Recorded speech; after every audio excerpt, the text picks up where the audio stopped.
start the next part of characteristics of living organism. Last lecture में हमने 10 points दिए थे. चलिए आगे बढ़ते हैं without wasting any time. Now next point, very important, growth. अब देखिए ग्रोथ क्या है. सिंपल सी चीज़ है. ग्रोथ कैसे होती है, क्यों होती है, ये सारी चीज़ें हम यहाँ डिस्कस करेंगे क्योंकि कैरेक्टरिस्टिक्स ऑफ लिविंग ऑर्गेनिज्म है तो ये पढ़ना जरूरी है. अब ग्रोथ को हम क्या कहते हैं कि अगर सेल का साइज बढ़ता है, सेल साइज एंड नंबर अगर बढ़ता है तो हम उसे ग्रोथ कहेंगे. बिल्कुल सही है.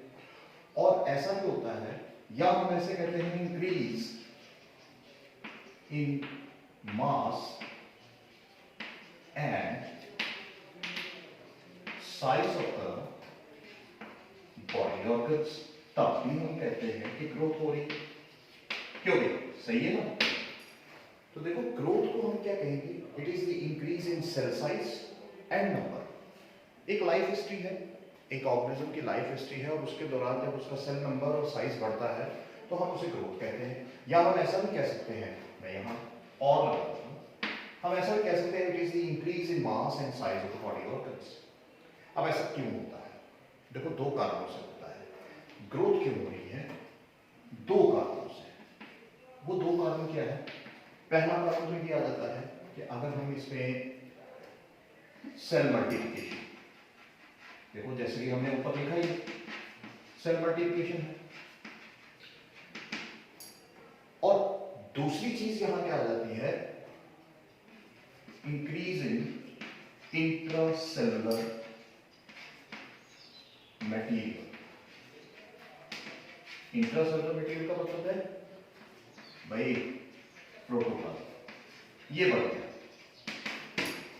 तो दो कारणों से ग्रोथ होती है, या तो सेल मल्टीप्लिकेशन से होगी और दूसरा इंटरसेलुलर मटेरियल बढ़ेगा. अब देखो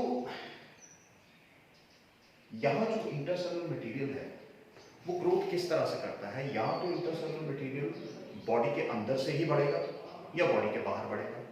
लेकिन अगर हम लिविंग ऑर्गेनिज्म की बात करते हैं ना, चलिए हम यहां ले लेते हैं, अगर हम लिविंग ऑर्गेनिजम्स की बात करते हैं क्योंकि हम उनकी कैरेक्टरिस्टिक्स पढ़ रहे हैं, तो अगर हम लिविंग ऑर्गेनिज्म की बात करते हैं तो यहां पर जो ग्रोथ है वो किस तरह से होती है.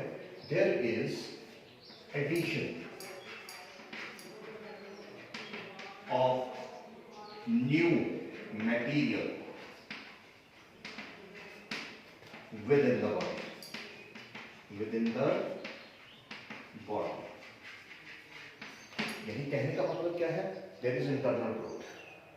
एक्सटर्नल नहीं होती, इंटरनल ग्रोथ. अंदर से साइज इंक्रीज होता है और तभी एक ऑर्गेनिज्म ग्रो करता है. मैं एक सिंपल सी एग्जांपल देता हूं.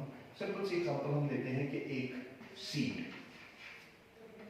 अगर हम सीड से एक फुल ग्रोन प्लांट की ग्रोथ देखें तो क्या है, ग्रोथ इज इंटरनल.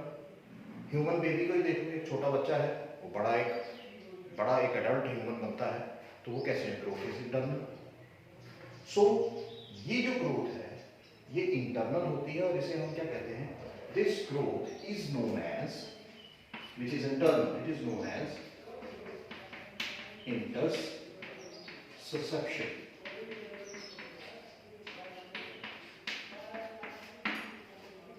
इंटरससेप्शन ये टर्म आपने याद रखनी है और ये बहुत बार आपके नीट में भी पूछी जाती है, तो ये याद रखिए. Another important. अब जहां तक नॉन लिविंग ऑर्गेनिजम्स का सवाल है, अब हम नॉन लिविंग ऑर्गेनिज्म, तो नॉन लिविंग में क्या है. देखो नॉन लिविंग में जो ग्रोथ होती है, अगर हम एक सपोज एक माउंटेन ही लेते हैं तो माउंटेन में भी क्या होता है, there is addition of material from outside, it is not internal. Externally उसके ऊपर मे बी मिट्टी का ढेर सारा पड़ता जाएगा, सॉइल इरोजन होता जाएगा, एक जगह से दूसरी जगह जाएगी, तो एक्सटर्नली ही ग्रोथ या डी ग्रोथ होती है. तो अब हम यहाँ ग्रोथ की बात कर रहे हैं तो there is addition of material, addition of material from outside.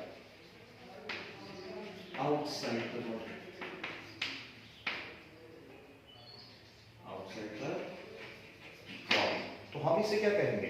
It is basically, it is known as accretion, it is known as accretion. और ये टर्म याद रखिएगा, दोनों टर्म्स याद रखिएगा, और दोनों नीट के लिए इंपॉर्टेंट पार्ट है, और आपके एकेडमिक्स एग्जाम में भी ये 1 मार्क क्वेश्चन आ सकता है। सो दोनों को याद रखिएगा, एक addition of new material within the body, that is intussusception, एक addition of material outside the body, that is from outside the body, it is accretion. So ये दोनों चीजें ध्यान रखिएगा। अब दूसरी चीज, जब हम लिविंग ऑर्गेनिजम्स की बात करते हैं, तो खास तौर पे अगर एनिमल्स की बात करें, तो एनिमल्स में जो ग्रोथ है वो लिमिटेड होगी, एक टाइम पीरियड तक होगी, यंग एज में फास्ट होगी, जैसे जैसे मैच्योर होते जाएंगे वो स्लो हो जाएगी। लेकिन जब हम बात करते हैं प्लांट्स की, तो यहां ग्रोथ क्या है? It is unlimited, throughout the life growth ही होती रहती है। और इसका रीजन भी है भाई, उनके पास मेरिस्टेम्स है ना, मेरिस्टेमेटिक टिश्यू है जो ग्रोथ करता रहता है। तो ये चीजें भी हमें ध्यान रखनी है। अब तीसरी चीज जो यहाँ, ये भी एक इंपॉर्टेंट पार्ट हो सकता है, तो ये भी ध्यान में रखना है। दूसरी चीज यहाँ ये आती है कि ग्रोथ होती कब है ना, ये क्वेश्चन तो बड़ा इंपॉर्टेंट है कि ग्रोथ होती कब है। अब ग्रोथ देखिए कब होती है, ग्रोथ तब होती है जब एनाबॉलिज्म एक्सीड्स कैटाबॉलिज्म। बड़ा सिंपल सा कॉन्सेप्ट है। तो यहां मैं एक हेडिंग लिखता हूं, ग्रोथ कब होती है? It is when anabolism exceeds catabolism. अब ये कॉन्सेप्ट भी आपको पता होना चाहिए, ये भी इंपॉर्टेंट है। अगर नीट के पॉइंट ऑफ व्यू से देखा जाए या एकेडमिक एग्जाम के पॉइंट ऑफ व्यू से देखा जाए, तो ये छोटे छोटे कॉन्सेप्ट है भाई, क्योंकि अब 10th से 11th में आ रहे हैं, तो हमें ये छोटी छोटी चीजें पता नहीं होती हैं, बहुत रेयर होता है। क्योंकि अगर क्लास में अगर 20 बच्चे हैं, 25 है, 30 है, 50 है, तो उनमें से हो सकता है 2 या 3 को पता हो, बाकी को नहीं पता होता है। मोस्टली आर एवरेज स्टूडेंट, और अबव एवरेज तो बहुत कम होते हैं। तो यहाँ ये ध्यान रखना है, एनाबॉलिज्म यानी कंस्ट्रक्टिव प्रोसेस जब ज्यादा होगा डिस्ट्रक्टिव से। कैटाबॉलिज्म इज डिस्ट्रक्टिव प्रोसेस, और कंस्ट्रक्टिव प्रोसेस क्या है? एनाबॉलिज्म। तो ये भी एक इंपॉर्टेंट पार्ट है। अब देखिए, ग्रोथ में 2 तरह के सब्सटेंसेस बनते हैं, बड़ा डिटेल है, जहां मर्जी चले जाओ, जितना मर्जी आप ग्रोथ को ले लो, लेकिन जहां तक मुझे लगता है कि आपको पता होना चाहिए वो पता होना चाहिए। अब ग्रोथ में देखिए, growth involves 2 types of substances, 2 तरह के सब्सटेंसेस, 2 टाइप्स ऑफ सब्सटेंसेस। अब थोड़ा सा मैं, क्योंकि वीडियो ज्यादा लंबा ना हो इसलिए थोड़ा सा मैं फास्ट चल रहा हूं। 2 तरह के सब्सटेंसेस होते हैं, और वो क्या है? या तो प्रोटोप्लाज्मिक सब्सटेंसेस बनते हैं,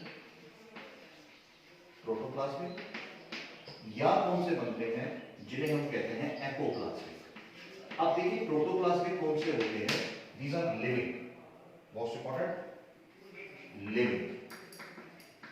लिविंग सब्सटेंसेस जो सेल के अंदर ऐड होते हैं, लिविंग कंपोनेंट्स। समझ गए मेरी बात? तो लिविंग कंपोनेंट्स जब किसी सेल के अंदर ऐड होते हैं, यानी प्रोटोप्लाज्म की एडिशन होती है, those substances are protoplasmic substances। Clear है?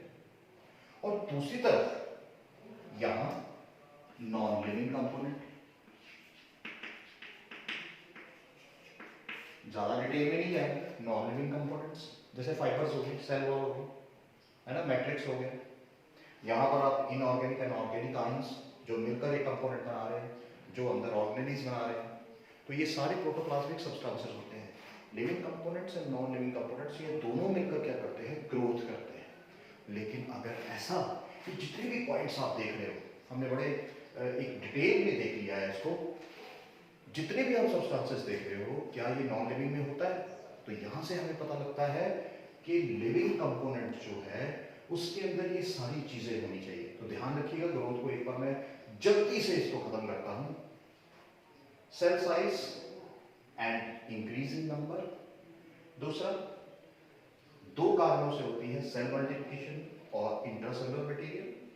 तीसरा, यहां पर जो एडिशन ऑफ मटेरियल है अगर विद इन द सेल है दैट इज इंटरसेक्शन, और अगर आउटसाइड है दैट इज एक्सर्शन। यहां पर ग्रोथ क्यों होती है? जब एनाबॉलिज्म कंस्ट्रक्टिव प्रोसेस डिस्ट्रक्टिव से आगे चला जाएगा। और चौथी चीज यहाँ कि दो तरह के सब्सटेंसेस ग्रोथ में इन्वॉल्व होते हैं, प्रोटोप्लाज्मिक एंड एपोप्लाज्मिक। तो ये सारा पार्ट आपको नीट के लिए और अपेंडिक एग्जाम के लिए ध्यान रखना है, क्योंकि देखिए फाउंडेशन हमारी स्ट्रांग होगी ना तो आगे बड़ा आसान हो जाएगा। वरना क्या होता है कि हम आधा अधूरा काम करके चलते हैं तो आधी अधूरी पढ़ाई हमेशा आधी अधूरी रहती है। तो थोड़ा सा हम ये टू द पॉइंट पढ़ने की कोशिश करेंगे। ज़्यादा हम वो भी नहीं है कि ज़्यादा इतना कुछ पढ़ लें कि हमें कुछ पता नहीं लगे। तो ये नीट के पॉइंट ऑफ व्यू से आप देखेंगे कि जब हम इन क्वेश्चंस पर आएंगे या एनसीईआरटी क्वेश्चंस पर आएंगे तो आपको बहुत आसानी होगी। अब उसके बाद जो नेक्स्ट पॉइंट आ जाता है वो बड़ा सिंपल सा पॉइंट है। सिंपल सा पॉइंट क्या है? डेथ। अब डेथ क्या है सभी को पता है, जिसका किसी को देखा जाए तो किस इंसान की डेथ होनी है किसी को नहीं पता है, और बात कब होना है वो भी किसी को नहीं पता है। सो जो नेक्स्ट पॉइंट हमारा बड़ा इंपॉर्टेंट आ जाता है, 12th पॉइंट, अगर मैं सही हूं तो डेथ। तो देखिए सिंपल खत्म करते हैं इसको बात को। मैं हमेशा इसको इस तरह से लिखता हूं, stoppage of all the body functions due to सबसे पहली चीज जो आती है वो है एजिंग, या इंजरी हो सकती है ना। एजिंग या इंजरी की वजह से ही होता है ना। तो इंजरी कोई किसी तरह की भी हो सकती है। तो यहाँ क्या है, ये भी एक लिविंग ऑर्गेनिज्म का ही पार्ट है कि डेथ उनकी होती ही होती है। नॉन लिविंग में ऐसा हम कोई कंपोनेंट देखते नहीं है। स्टोन पड़ा है तो हजारों सालों से वो पड़ा है, तो ये भी एक लिविंग ऑर्गेनिज्म का कैरेक्टरिस्टिक्स है।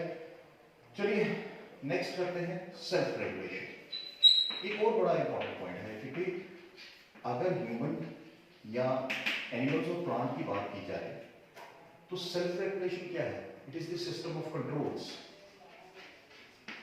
System of controls in body, जो बेसिकली क्या कर रही है? देखो कर क्या रही है ये system of controls in body? क्या कर रही है? ये कंट्रोल कर रही है बहुत सारे प्रोसेसेस को। It controls metabolism.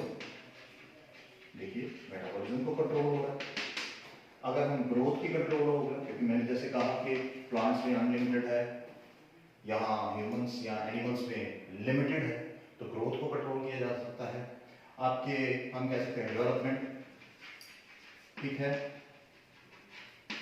Digestion, respiration etcetera, बहुत सारी चीजें हैं। तो सिस्टम एक सेल्फ रेगुलेशन है, हम खुद करते हैं। हमारी बॉडी, हमने तो खाना खा लिया, अब आगे क्या करना है, कौन से सब्सटेंसेस प्रोड्यूस होंगे, वो सारा क्या है सेल्फ रेगुलेटरी मैकेनिज्म है हमारी बॉडी में। फीडबैक मैकेनिज्म है, पॉजिटिव एंड नेगेटिव, कौन सी चीज चाहिए कब प्रोड्यूस करनी है, कौन सी चीज नहीं चाहिए उसको स्टॉप करना है। तो ये सारा सेल्फ रेगुलेशन लिविंग ऑर्गेनिज्म का ही कैरेक्टर है। चलिए आगे चलते हैं। आगे देखा जाए तो यहां पर हमारे आ जाता है, अगर ये बड़ा इंपॉर्टेंट है, मेटाबॉलिज्म। देखिए हजारों तरह की रिएक्शंस हमारी बॉडी में होती हैं नॉर्मली। तो वो जितनी भी रिएक्शंस है वो क्या कर रही है? वो एक काम कर रही है, बॉडी फंक्शंस। क्योंकि वो रिएक्शंस हमारी बॉडी में हो क्यों रही है? Why the reactions are taking place inside the body? The simple thing is that they are performing a function, a proper function, a particular function.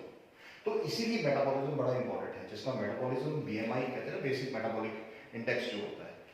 तो वो जो है बड़ा इंपॉर्टेंट पार्ट है। तो यहाँ पर बहुत सारे हार्मोन्स ग्लैंड्स काम करते हैं, वहां नहीं हम जाएंगे, लेकिन मेटाबॉलिज्म को पढ़ लेते हैं कि जितनी भी रिएक्शंस होती हैं, सम of all the body reactions which take place or takes place inside the body inside the organism हम कह सकते हैं, या inside the body of an organism to perform a particular function is known as metabolism. देखिए, आप कोई भी definition learn कीजिए, ये ध्यान रखिएगा, जितनी भी बॉडी रिएक्शंस होती हैं। अब यहां ज्यादा डिटेल में नहीं जाते हैं, सिंपली दो तरह की हमारे बॉडी में मेटाबॉलिक रिएक्शंस होती हैं। या तो जैसे हमने पहले कहा कंस्ट्रक्टिव एनाबॉलिक रिएक्शंस और एनाबॉलिज्म, और या डिस्ट्रक्टिव कैटाबॉलिज्म। हमने शायद 10th लेवल पे भी ये चीजें पढ़ते हैं। तो एनाबॉलिज्म क्या है? ये एक कंस्ट्रक्टिव प्रोसेस है जहां चीजें बनती हैं, भाई ग्रोथ होगी। और यहां क्या है? इट इज डिस्ट्रक्टिव, जहां चीजें टूटती हैं। क्योंकि ये दोनों मैकेनिज्म हमारी बॉडी में बड़े इंपॉर्टेंट है। ऐसा नहीं कि एक होगा तो दूसरा नहीं होगा तो काम चल जाएगा, दोनों होने चाहिए। क्योंकि यहां पर एनाबॉलिज्म में क्या होता है कि दो छोटी चीजें आपस में मिलकर एक बड़ी चीज बनाती है ना। एक दो छोटी चीजें आपस में मिलकर एक बड़ा कंपोनेंट बना देती हैं, और यहां वही बड़ा कंपोनेंट टूटता है और दो छोटी चीजें बना देता है। डिपेंड करता है हमारी बॉडी को क्या चाहिए, डिपेंड करता है कि हमारी बॉडी को क्या चाहिए। सो यहां एनाबॉलिज्म क्या कर रहा है कि स्मॉलर सब्सटेंसेस को लेता है,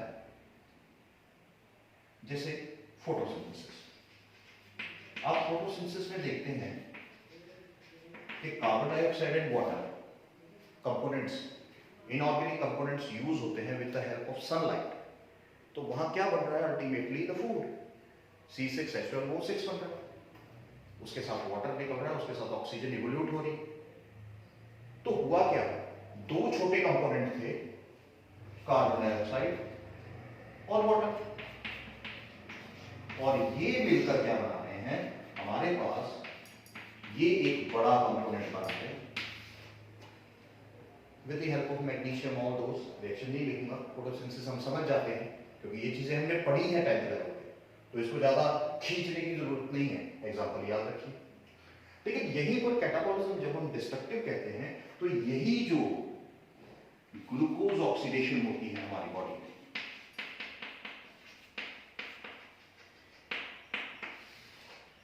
यानी ग्लूकोज टूटेगा ऑक्सीजन की प्रेजेंस में और कार्बन डाइऑक्साइड प्लस वाटर बना देगा, प्लस एनर्जी रिलीज होगी, एनर्जी रिलीज हो जाएगी। तो ये चीजें क्या है? ये कैटाबॉलिज्म है, ये एनाबॉलिज्म है, दोनों तरह की रिएक्शंस होती हैं। तो ये ध्यान रखिए। अब इसके एग्जांपल ये नहीं, बहुत सारे एग्जांपल्स है, आगे जब हम बॉटनी पार्ट करेंगे, साइकिल्स करेंगे, तो ये चलता ही रहेगा, ये चलता ही रहेगा। तो अभी तक हम पार्ट यहाँ पर स्टिक रहेंगे कि हम टॉपिक क्या पढ़ रहे हैं। तो ये मेटाबॉलिज्म में एक बार 2 मार्क्स का क्वेश्चन आता है, difference between anabolism and catabolism, ये ध्यान रखिएगा, है ना। तो जो क्वेश्चन करेंगे तो तब हम इसको जरूर पढ़ेंगे। अब उसके बाद आ जाता है द नेक्स्ट पॉइंट, हमारा आ जाता है कोऑर्डिनेशन। अब कोऑर्डिनेशन क्या है? कोऑर्डिनेशन देखो क्या है कि हमारी बॉडी के डिफरेंट ऑर्गन्स मिलकर एक फंक्शन करते हैं। एक फंक्शन के लिए वो सारे इकट्ठे होते हैं। यूनिटी है भाई उनमें। यूनिटी क्या है कि अगर सपोज उन्हें डाइजेशन करनी है, तो डाइजेशन करने के लिए उनको क्या करना पड़ेगा?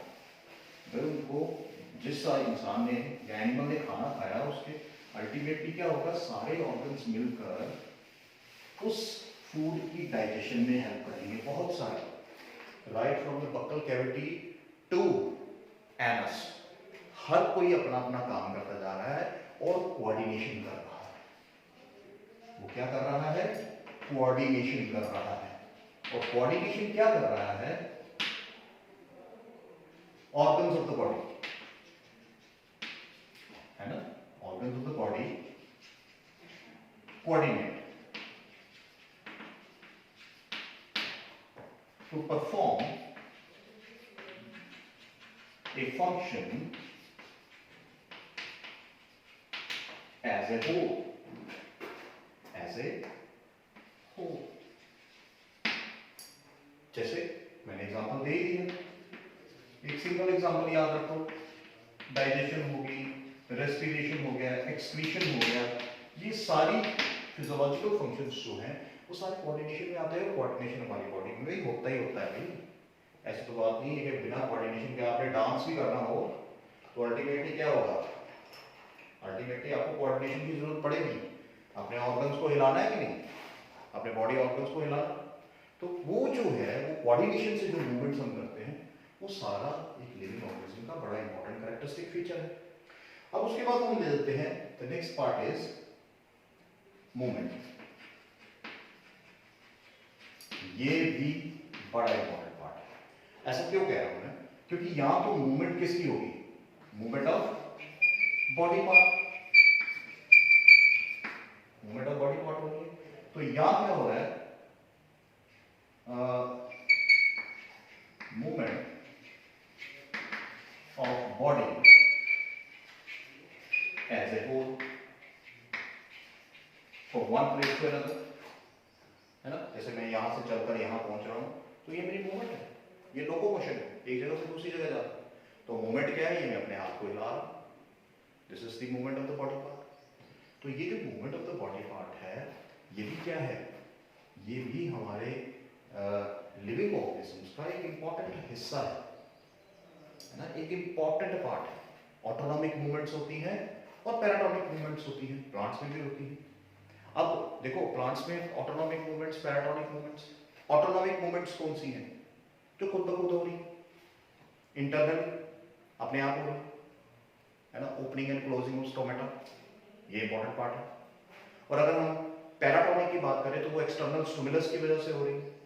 सपोज मान लेते हैं कि बड़ी गर्मी पड़ रही, डिहाइड्रेशन होगी, पत्ता क्या सूखने लग पड़ा और कर्लिंग ऑफ लीव्स होने लगा, उनके पत्ते मुड़ने लग पड़े। आपने देखा पत्ता जब सूखता है तो उसकी कर्लिंग ऑफ लीव्स होती है ना, एक्सेसिव ट्रांसपायरेशन की वजह से।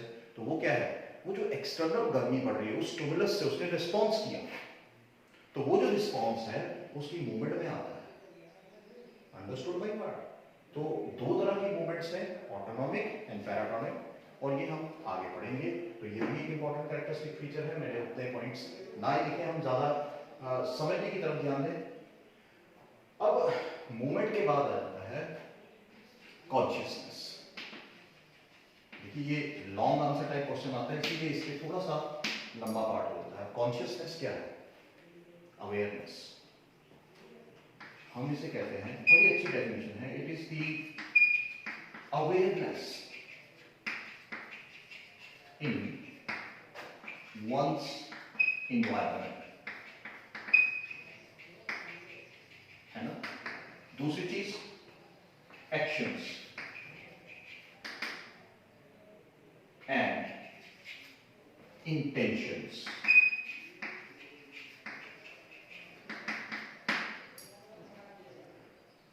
ये कॉन्शियसनेस होना बड़ा जरूरी है, अवेयर होना, और हमारे इन्वायरमेंट में क्या हो रहा है, कैसे हो रहा है, हमारा उसके ऊपर क्या असर पड़ता है, या इन्वायरमेंट का हमारे ऊपर क्या असर पड़ रहा है, ये इंसान अपने हिसाब से ही सोचता है। ये जानवर भी अपने हिसाब से सोचता है, एक प्लांट भी अपने हैबिटेट के हिसाब से एक इन्वायरमेंट में रहता है। तो वो कॉन्शियसनेस है उसकी, ये कॉन्शियसनेस है और इंपॉर्टेंट पार्ट है। इसलिए हम डेफिनेशन में क्या कह रहे हैं, देखिए awareness in one's environment, actions and intentions, give and take relationship है यहाँ पे। क्लियर। एक और पॉइंट बड़ा इंपॉर्टेंट आ जाता है, इरिटेबिलिटी। देखिए मैं सिंपल कहूंगा, मैं इसको ये कहूंगा रिस्पॉन्स टू स्टिमुलस। ये कैरेक्टरिस्टिक फीचर है भाई, किसी भी स्टिमुलस का जवाब देना, रिस्पॉन्स करना। ये एनिमल्स, प्लांट्स, ह्यूमंस, हम सभी लोग जो हैं किसी ना किसी रूप में स्टिमुलस को रिस्पॉन्स देते ही देते हैं, है ना।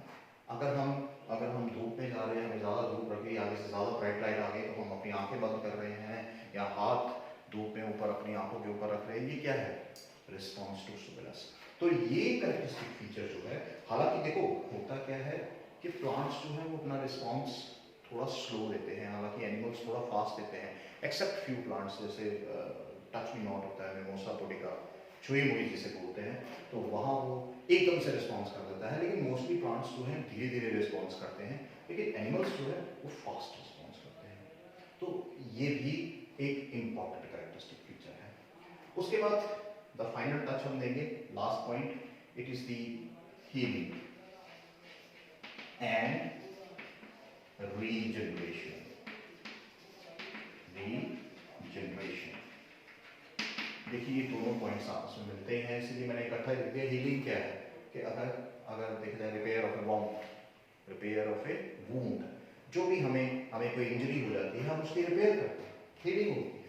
तो जब हीलिंग होती है तो हीलिंग होने के बाद अल्टीमेटली क्या हो रहा है, देखो यहाँ, it is repair of a wound. और वो वूंड क्या है, किसी भी इंजरी की वजह से हो सकता है। तो हीलिंग प्रॉपर्टी किसमें है, एनिमल्स में है, प्लांट्स में भी है। और रीजनरेशन में क्या हो रहा है, it is the formation of lost parts, formation of lost parts. Lost parts क्या है, जैसे स्टारफिश, उसके ऊपर जब कोई प्रेडेटर आता है तो वो अपनी एम्पुटेट कर देता है खुद ही। लिजर्ड आपने देखा होगा कई बार दरवाजे में फंस जाती है, या कई बार उसको कोई प्रेडेटर पकड़ ले तो वो क्या करती है, वो अपनी खुद ही तोड़ देती है और अपने आप बन जाती है। तो ये जितने भी हम पॉइंट्स कर रहे हैं, इवन आप देखिए ह्यूमंस में लीवर, उसमें भी रीजनरेशन पावर है, हमारे नेल्स, हेयर्स, रीजनरेशन पावर है। तो ये क्या है, ये बेसिकली हमारे लॉस्ट पार्ट्स जो हैं वो फिर से बनते हैं। ह्यूमंस की बात नहीं हम करेंगे कि उनमें बाल पड़ गए दोबारा से बनेंगे, ऐसा नहीं होता। हाँ, लीवर में वो रिजनरेशन पावर है कुछ हद तक कि वो अपने आप को दोबारा से हेल्दी लीवर बन सकता है, उसमें नए सेल्स बन सकते हैं। तो ये जो सारा टॉपिक था, ये आपका एक फर्स्ट पार्ट था, कैरेक्टरिस्टिक्स ऑफ लिविंग ऑर्गेनिज्म, जो लिविंग वर्ल्ड और जो हमारी सीरीज चल रही है 11th लेक्चर्स की। तो आई होप मैंने आपको पूरी तरह से इसको एक एक पॉइंट बताया है।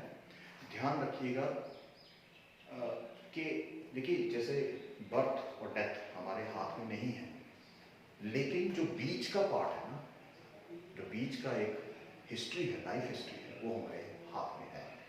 उसको कैसे इम्प्रूव करना है, उसको कैसे अच्छा करना है, वो हमारे हाथ में है। तो आपके सामने लेक्चर पड़ा है, इसको कैसे आप समझते हो, अगर आपको कोई चीज़ नहीं भी समझ आ रही, क्योंकि मेरी कोशिश यही रहेगी कि A-B-C चलो, मैं छलांग नहीं मारूंगा कि Z पे पहले पढ़ूँ, फिर उसके बाद Y पढ़ेंगे, फिर उसके बाद कहीं बीच में से M को पकड़ लिया, नहीं। हम A पार्ट पढ़ा है और A पार्ट का पहला हिस्सा जो है वो आज खत्म होता है। तो आई होप आपको ये समझ आया होगा। इसको मैं चाहता हूँ कि जितना हो सके आप लेक्चर्स को देखें, लाइक करें, सब्सक्राइब करें, ताकि मुझे भी पता चले कि अगर कोई कमी है तो उसको कैसे पूरा करना है। तो आई होप आपको ये अच्छी तरह समझ आया होगा। Thank you.